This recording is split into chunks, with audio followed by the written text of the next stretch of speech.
छोड़ के जादी हमारा के जैबू हो, सच कहा तानी याद अबू।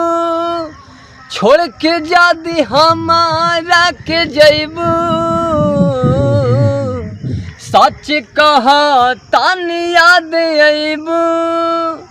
और कैसे कहीं दिलवा के बतिया कुछ न याद आवे।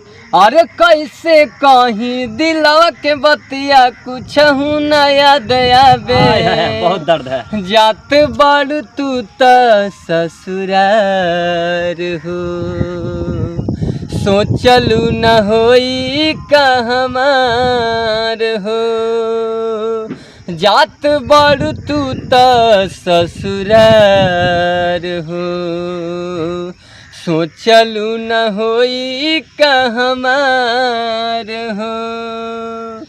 याद जब तोहर आई दिल तड़प के रोई, बोला खुश रहब कैसे तू त दोसरा के होई। याद जब तोहर आई दिल तड़प के रोई, बोला खुश रहब कैसे याद जब तोहर आई हो। अरे कैसे कहीं दिलवा के बतिया कुछ न याद आवे।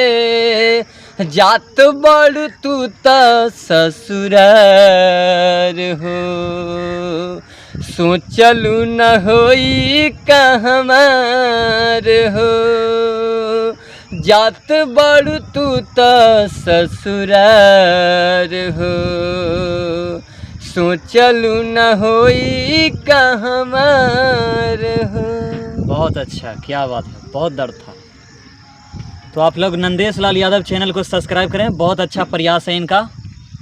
और वीडियो अच्छा लगे तो आप लोग अपने दोस्तों में यारों में शेयर करें, ताकि नंदेश लाल यादव अपने कदम से कदम मिलाते हुए आगे बढ़ें। लाइक कीजिए, कमेंट कीजिए, शेयर कीजिए। और अगर अच्छा ही वीडियो लगे तो आप लोग मेरे चैनल को सब्सक्राइब कीजिए। Thank you, all the best. YouTube पर बहुत सारे वीडियो है नंदेश लाल यादव, यूट्यूब पर जाके सर्च कीजिएगा Nandesh Lal Yadav song, new song, old song, बहुत सारे सॉन्ग है। तो आप लोग ढेर सारा प्यार दीजिए, आशीर्वाद दीजिए। ओके, मेरे तरफ से थैंक यू।